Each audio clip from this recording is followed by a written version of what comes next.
industry as a whole.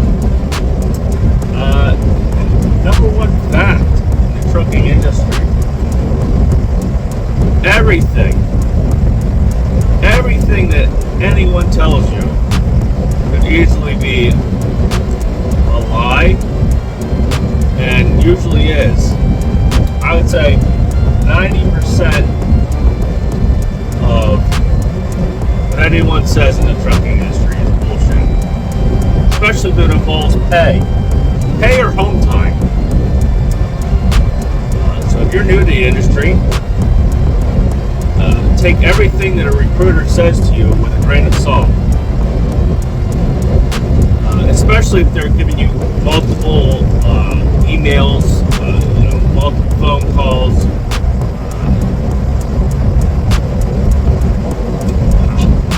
throwing merchandise your way. It's so on and so forth. If it sounds too good to be true in trucking, it is too good to be true. Right? So, that being said, when you veer off the beaten path into no man's land, companies you never heard of, industries within trucking, like hauling fuel and things like that, niche markets. That's when, at least usually as a company driver, and if you can even get into these niche markets as an owner operator, which there are companies, and if you work hard enough, you have enough cash flow, you got your authority, you can get into these niche markets too. Heavy haul, military freight, biomedical, carbonated. I've heard carbonated pays very well. I guess CO2. If you can get into those niche markets, either as a company driver or an owner operator, you're shielded from the rest of whatever you want to call what's going on now. So that's going to be rule number one. 90% of everything you hear in trucking is lies, especially when it involves money. And and as far as YouTube's concerned, research everything. Talk to people. Don't even believe me. I don't care. I don't have nothing to lose. I'm not, as of right now, my channel, I don't got merchandise. I don't, you can't pay for any products. You can't pay for super chats. I don't care. I'm just going to tell how it is. Alright, so, rule number 2, or tip number 2. You're not going to become a millionaire in trucking. I know people are like, there's millionaires in trucking. Well, automatically assume that you're not going to become a millionaire in trucking. As soon as you can put that on the back burner, until it actually happens, the better. Because your ambition and your dreams can get the best of you. Been there, done that. You automatically jump in and you think everything's going to be great. You got it all worked out. It's all figured out. You got money sitting in the bank. Bought a cheap truck. You can pay for anything. The market's great. People are hauling $5 and $6 a mile loads, 1,000 miles and stuff. You get out your first couple weeks, you're hauling loads from Chicago to North Jersey for $5,000. Everything's awesome. Then the breakdowns start happening. Whether that be just regular good old mechanical breakdowns or emissions problems. Then you find out, the mechanics that you're paying for it don't know what they're doing, or they're lying to you. Then you got to search for another different kind of mechanic shop. And you got to go down the list and hearsay and everything until you do find a shop that you can trust, that can actually do repairs in a reasonable amount of time and not forget to tighten bolts, so on and so forth, or throw parts and stuff. This includes small mom and pop shops, independents, dealerships, the whole product.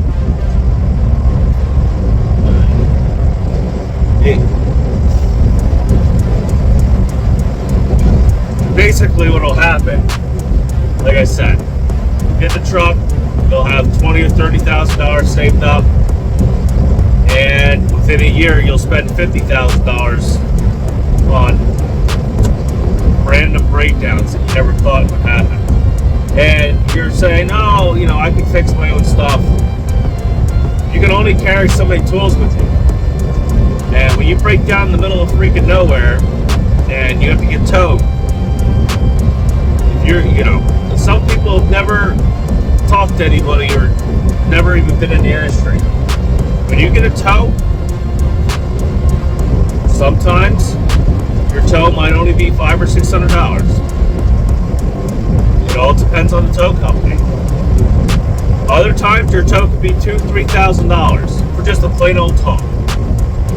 And I'm not talking about being towed, back to your house or your state that you're from, if you're 1,000 miles away or so on and so forth.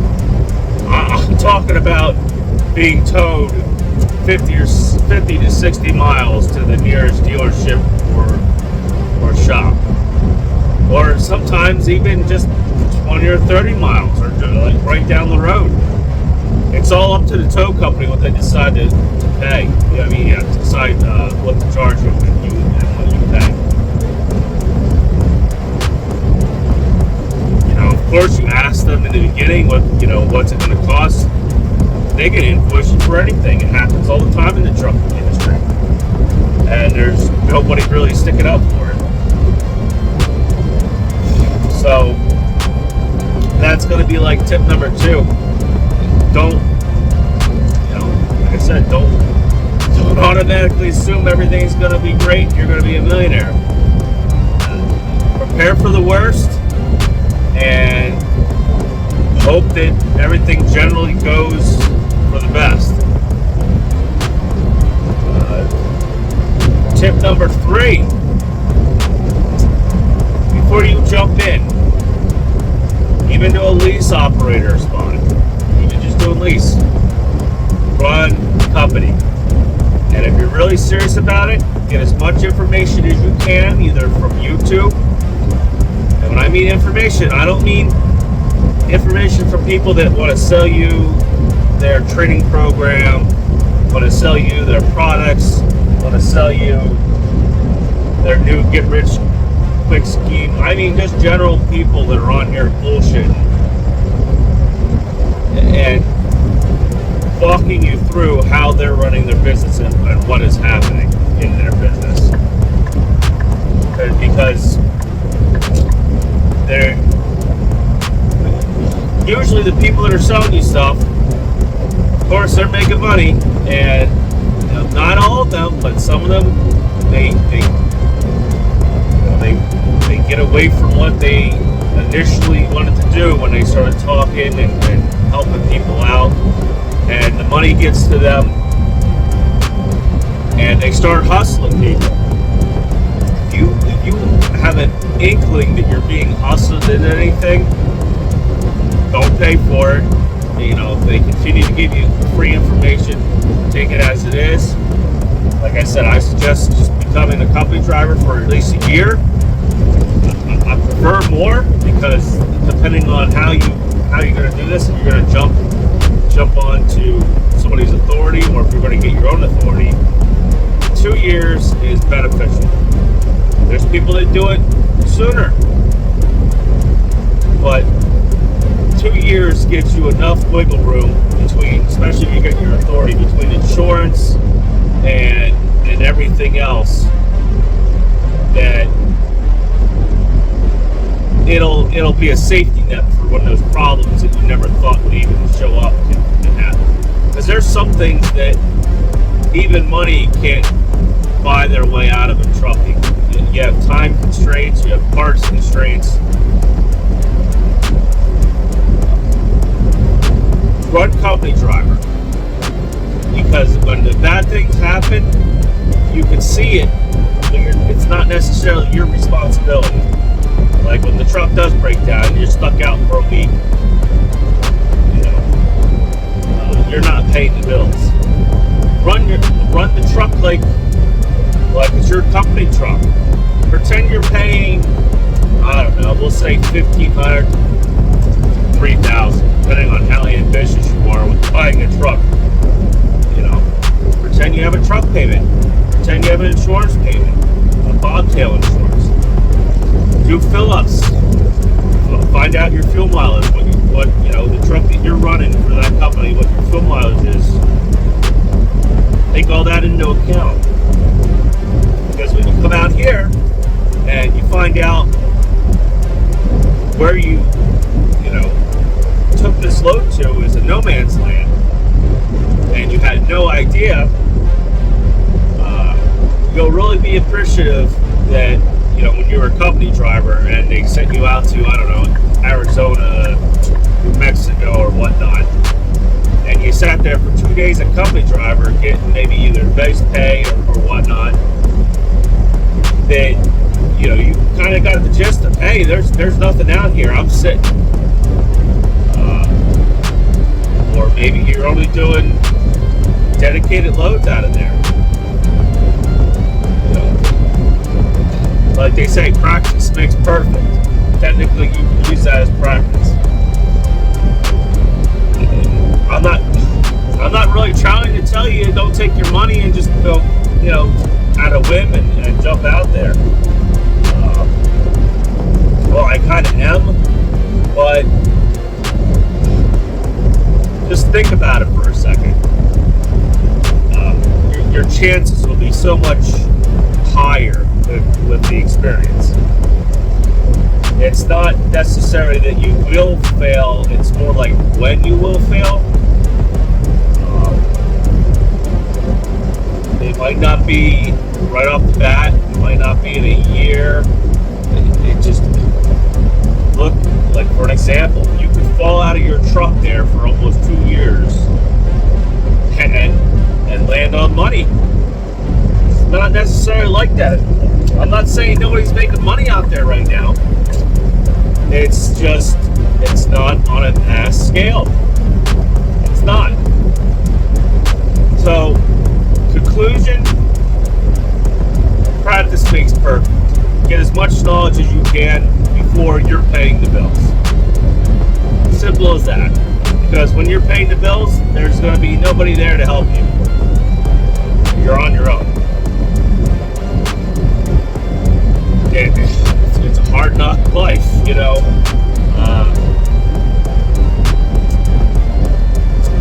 is what it is. Tip number 3. When you do start making money, when things are great, at least for the first year, pretend you're poor. Like dirt poor. Don't do it. I know a lot of you guys have wives and spouses and stuff. Don't do what I did. Things are great, money's coming in. Let's take a Disney World trip. Alright? I didn't necessarily buy anything expensive, but we did take a few trips, so made some memories. At least for that first year, pretend you can't spend a dime. If your truck don't have a fridge, buy yourself a cheap converter. I would suggest your sine wave inverter. Rip that one cabinet out you're not using and put a real fridge with a freezer in it. Don't eat on the road. I'll tell you right now, I was spending, when I was just eating crap, which we all do, fast food, steaks, cheesesteaks, pizzas, you name it. I was eating it. You'll go back and you'll find out you spent about $500-$600 in a month between that and the little snacks and the sodas you're buying and everything. Easily. Maybe more. I've watched some guys spend, they're buying 2-liter bottles of soda and drinking it while they're driving down the road and stuff. Not only that, your health. Make your own steaks. Get yourself an air fryer, and you can pretty much make probably 75 to 80% of the food, probably 90% of the food you want, with a real size fridge, like one of those 4 cubic inch fridges, and a microwave. I made some great steaks in an air fryer. So that too, cut your costs. Get rid of subscriptions that you're paying for. The only subscriptions you should have are load boards. And might I suggest, get yourself a Google business account, the .com.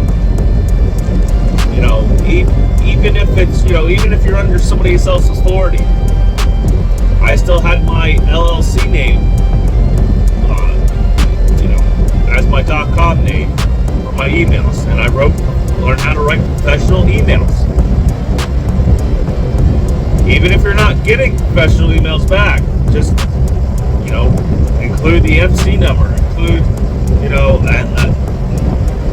a greeting, your phone number, your email address. Write a proper email. Maybe if you can get a logo in there, put a logo in there and everything.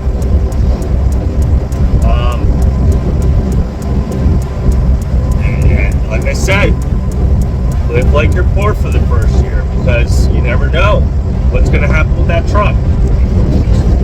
If nothing happens and you only have maybe like $10,000 in repairs and maintenance that year, $12,000, you had a great year. Leave it alone. Keep in the savings. Next year, you have that put away for savings, and take a smaller amount and calculate what you probably think you might need, and just keep sticking it away. And you'll be able to live a little next year, a little bit more, and so on and so forth. What guys like to do is they start getting the few settlements that I got at the end of the year, 2021, when things were great. Even with the 20% I was paying everything, I was making like $8,000 settlements netting. Mind you, I still had expenses. All right, so here's tip number 3 for number 4 for owner operators. Get separate bank accounts. Set up an LLC. Open a business account. Open a business checking account. Open a business tax account. Open a business savings account. If you're paying fuel out of your own thing, open get a debit card, or better yet, if you got credit, get an A2B card. Use MudFlat. Make sure these accounts are separate. Take out 20 to 25% of your net income and stick it into taxes. Take out another, it's up to you, but take out at least 15% and stick it in your savings, your business savings. And then decide what you want to pay yourself. What kind of salary you're looking for. Because the worst thing you do is start taking that entire net and sticking it over into your personal bank account. Because guess what? You're like, man, you look at it after about 3 or 4 weeks, especially like I said, if you're making those, like how the money was rolling in there in 2021. You'll look, 2021, 2022, somewhat. you'll look at your bank account and you'll be like, oh my God, I got $30,000 in there. And of course, you're not going to take $20,000 or $30,000 and put it down all at once on a car or truck or not. You're going to go out and put down payments. You're going to get side-by-sides, boats. You're going to be living it up. You're going to have all these payments. And then the market's going to crash. So now your $5,000 to $8,000 gross settlements are going to start dropping. And when they drop really far, you're going to be like, man, I really wish I wasn't paying that 20%. You're going to hate everything. You're going to hate that you're paying trailer payments. You're going to hate that you're paying the carrier 20, 30%, which technically, usually, they deserve. If you don't like it, go get your own authority and find out what you get to pay for, especially if you start hiring employees and owner-operators. Guys they don't like to look far ahead. They look at whatever pisses them off, and they don't try to look at stuff at, business-wise, how much you're actually paying, if the taxes this, and that, and breakdowns, and responsibilities and risk.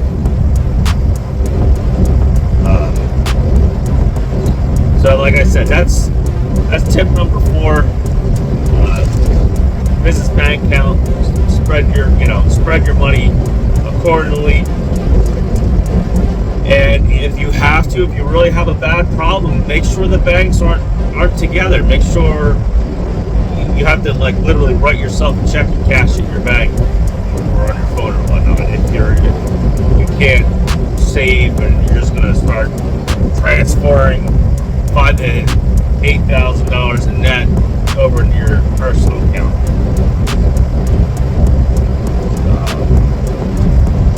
Tip number 5.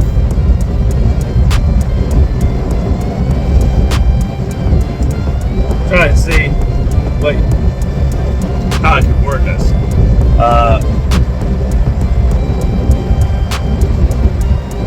Something I'm not very good at, but be humble. Be humble for what you have. Be humble for your family. If usually you're doing this to better your life, to better your family, give them something that obviously you weren't able to provide them before. You're going to have to know the thin line of between abandoning your family and doing what has to be done. A lot of guys like to get out here and they don't communicate with their wives, their girlfriends, their fiancés, their children. They just get out here and drive nonstop, and before you know it, you're getting divorced. Things are, bad things are happening, and you're 1,000 miles away, and it's going to take you 2 days to get back, 3 days to get back home to deal with it. FaceTime, call, anything and everything, keep in contact. Don't get mad, have discussions, ask her or him if everything's all right at home. Push them to make sure that they're not stressed out or depressed. I know a lot of people don't talk about this. It's usually all about the money, but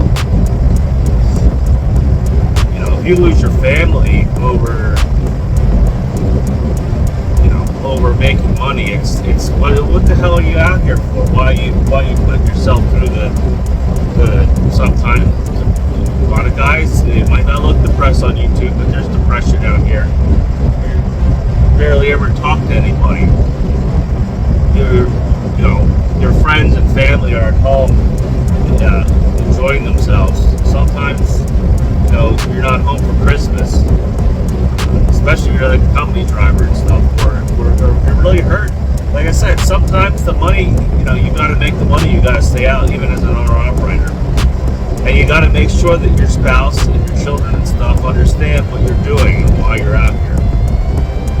If they don't, and they lose sight of that, you know, whatever the goal is, you have to set goals, and you have to follow through with them.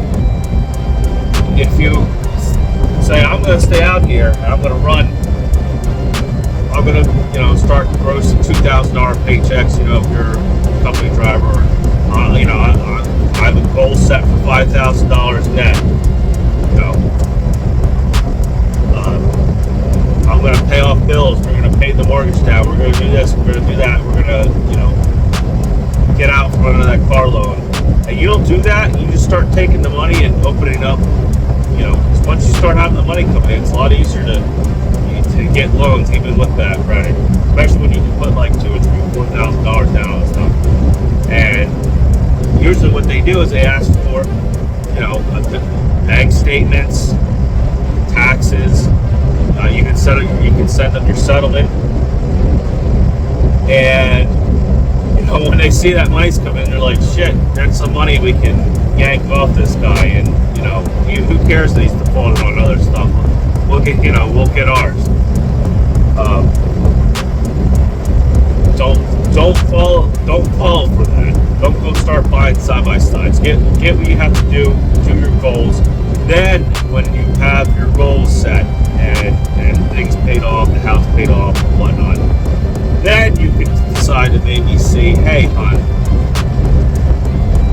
are you okay with this lifestyle? Is it okay if we stay out here? Is it worth it? Or is everything good? Is the relationship good? Are the children happy?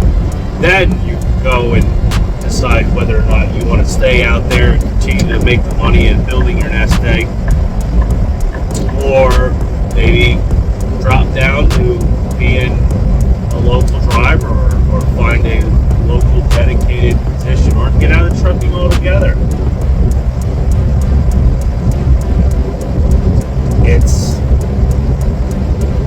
That's probably like one of the big things that happen out here. It's kind of personal. You know, people don't like to talk about it, but it's what happens. And just keep that in the back of your head.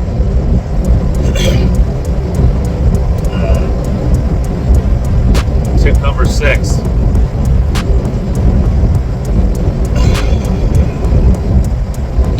Let's see. I know I said it a little bit. I started getting into it a little bit. Tip number 5. I'm trying to think what the heck was I going to say.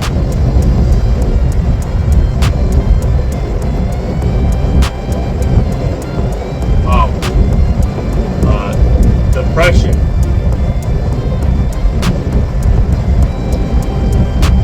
Yeah, I've dealt with it. Most men do. Nobody says anything about it. It's, you know, just being a man. It's lonely out here. Like I said, when you watch everybody have fun, do stuff, and sometimes you're stuck out here, or you know, you have to keep your eye on the prize and understand why you're doing it. And that's what I said. It also has to convert over to your spouse or partner or children and stuff. They have to understand why you're doing it. I'm not saying that you'll never be home, you'll never have home time. Some people have great home time and still make money. It's just not, you know, don't necessarily automatically assume that's what's going to happen with you.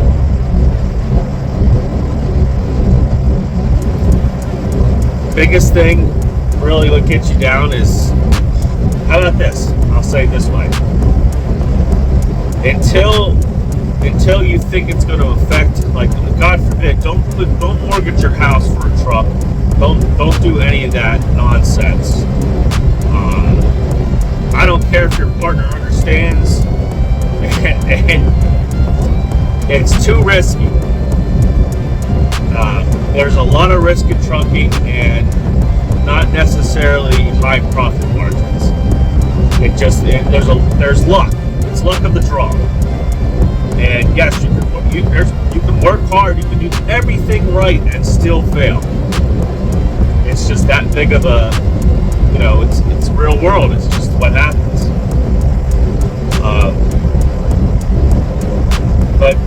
make sure you communicate with your spouse a lot. That being said, sometimes it's a good idea to lie, keep your mouth shut. Find somebody you can talk to and bitch to other than your spouse, especially when it comes to money and profits.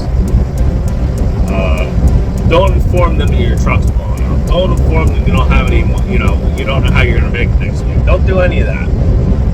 Find a buddy or something that you can bitch to and talk to. Because when you're stuck in this little box with all that drama and frustration to yourself, then it starts getting to you, and it doesn't help. It does not help. It does not let you see forward. All you do is see behind, and you feel like you're stuck with no way out. And that's when you start eating. That's when you start drinking. That's when you start doing pills. You start, I've heard it all. Like I said, keep your eye on the prize. Best thing you do is, if you have to, go on here and bet. There's other guys out there having problems. Maybe they're, that's the big thing too about YouTube. Everybody always puts out their gold star, their best. Me, I don't know. I don't really have nothing to lose. I wish when I first got into this, especially as an owner-operator, I had somebody try to talk me out, told me all the bullshit and all the crap that I go on. Because all I had was people trying to talk me into it. I got some of the worst advice ever about taxes and not paying them and fiddling around with that. And usually the bullshit that you hear, and not necessarily all of it. When I say bullshit, I mean like failures. When you hear about the failures, the legit failures in trucking, they're usually 95% true. And the opposite way goes for the success stories. They're as a whole, there's a lot, but when you start diving down into different niches and OTR and just randomly running the spot market and only running load boards, it's all luck then. It's all whether or not you're in the right place, the right time, and who you know, and your connections. So, the sun's even with the sunglasses on, the sun's killing me. So take everything that I say with a grain of salt. If you have your heart set on it and you really want to just jump in and not take these little steps that I just handed out, what can happen and what you should expect. It's your money, it's your truck. I got tons of people on my shorts and on here that are already saying, keep your mouth shut. Don't tell anybody anything. Oh, you're such a downer. You're not trying to help anybody. You're trying to put people down. You're not helping the industry. There's a lot out here that needs to be called out. And frankly, if I had the money and I had a large carrier and stuff, one, I'm sorry to say, but OIDA, they rely on their memberships for funds. They gaslight a lot of stuff. It might not be the original people that when they first came out with it, and it's what happens. It's like the same thing with any other organization. It gets too big. They lose touch with what they're really going for. So, I would love to be able to overhaul the industry. And when I say overhaul, I don't mean over-regulate, which everyone wants a free, easy handout, and it's just not how it is. There's going to be failures in business, and there's going to be success stories. the biggest thing is know your risk and mitigate it. So I'm at 30 minutes. I don't even know if anybody will watch through 30 minutes of me just bullshitting here. So with that said, this is Jackknife TV. Thank you for stopping by. If you can, please like, subscribe, leave comments.